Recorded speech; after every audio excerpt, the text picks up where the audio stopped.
Tonight on the show, the stars of the new Steve Jobs film. Thanks to Steve Jobs, it's amazing what technology can do now. I mean, look at this. Michael, ask it something. Do we have a great show tonight? We have great guests, especially that Michael Fassbender. He's gorgeous. Yeah, I know what you mean. Hey, and what about the host, Graham Norton? I'm sorry. I don't know what Graham Norton is. You know, the chat show host? Would you like me to search for old men with beards? Stupid folk. Let's start the show!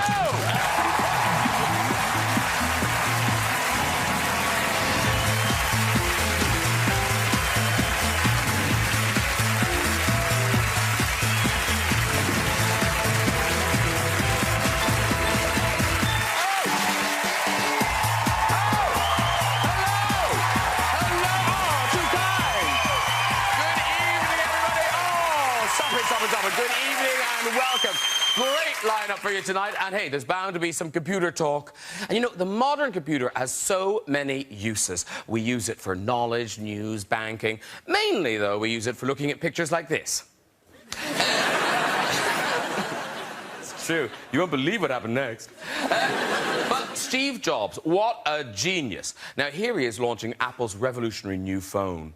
Yeah, you could make calls, send emails, and carry it all around in the palm of your hand. Of course, we had our own Steve Jobs in this country. Yeah. Hey, let's get some guests on. Later, we'll have music from pop superstar Ellie Goulding, everybody. Yeah? But first, this man exploded onto the music scene with his debut album, Get Rich or Die Trying, one of the biggest-selling hip-hop artists of all time. Now he's back with his new single, 9 Shots. It's 50 Cent! 50 Cent! Hello! Hi! Very good to see you again. Nice to welcome back. Everyone loves this lady. She's made us laugh and cry, playing characters from Mrs. Overall to Mo Molam, now starring in the movie Brooklyn. Please welcome Julie Walters!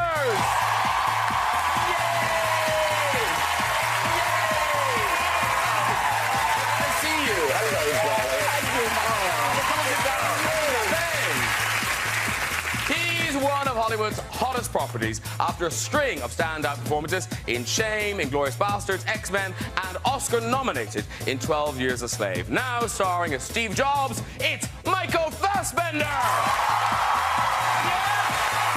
That's Michael Fassbender. Hello. How are you? Really nice to meet you. Have a seat, too. And starring with Michael and Steve Jobs, this lady shot to fame in Titanic 18 years ago and has gone on to win 3 Golden Globes, a Grammy, an Emmy, and an Oscar. She's one of our greatest Hollywood exports and one of my favourite actresses. It's Kate Winslet!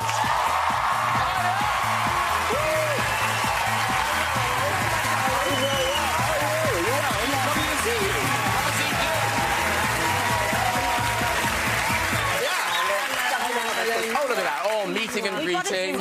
It's just a sort of a, you know, excuse to kiss a bunch of people. Nice. Love it. There you go. Welcome. Now, did somebody die and I didn't get a memo? What happened? Oh, actually, no. Like, I feel rude. Like, it's disrespectful. I've gone crazy. Are you all right there, Julie? Yes, why'd you ask? Well, no, because I know you like Michael.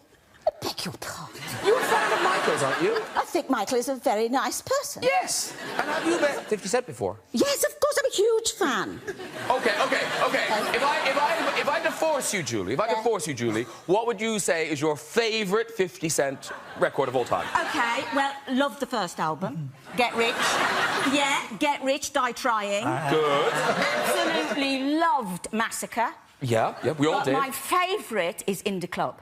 Oh, yes. Yeah. Yeah, go, shot it. Hang on a minute. Oh, no, wait, she knows it.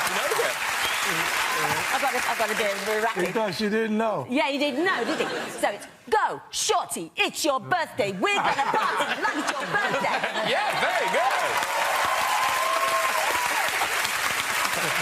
See, you didn't know, did you? I didn't know you knew it. I see. Oh, right. Now, in all that excitement, Julie, your poppy has fallen off. Good God. And the Daily Mail will go apeshit if you're on here without a poppy. But Michael Fassbender was standing on it. Michael cracked my poppy. Leave it.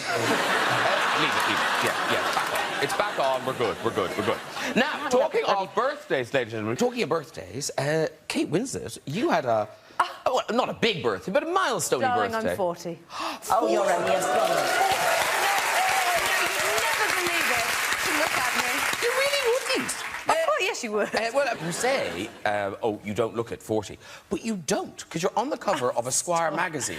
No, look at this. This is... No, I do actually look quite nice. No, I do actually... Michael, I do look quite nicely, don't I? Very nice indeed. Yes.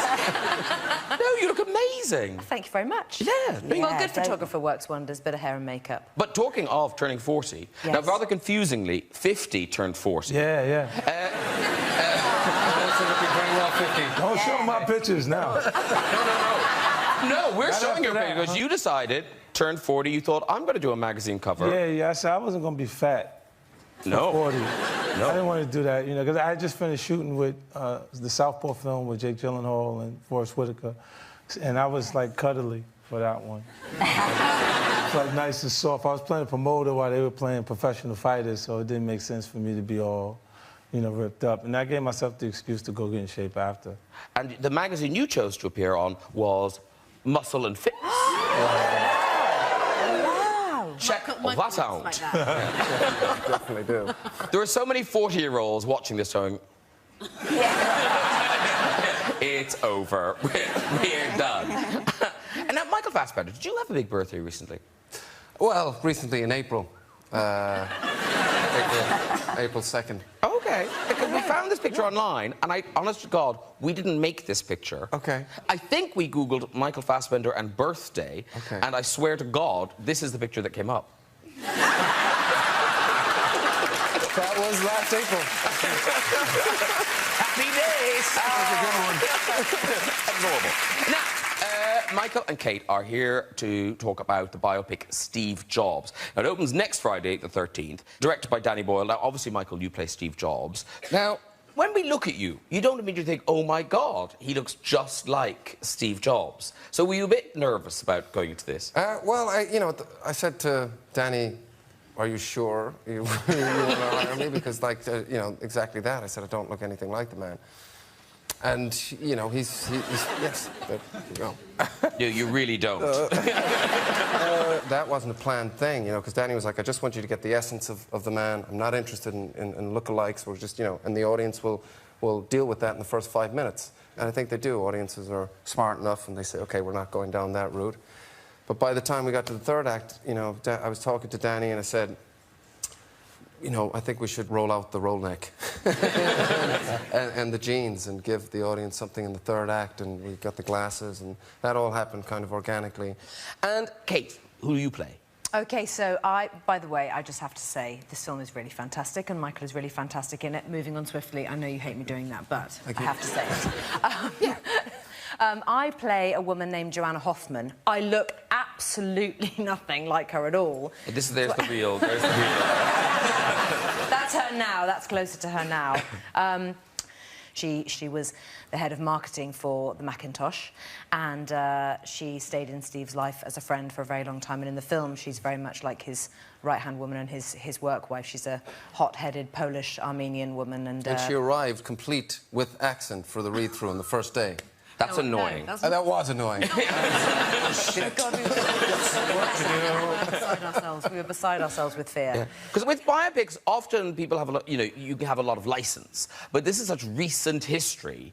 Everyone's got an opinion on what happened to the man.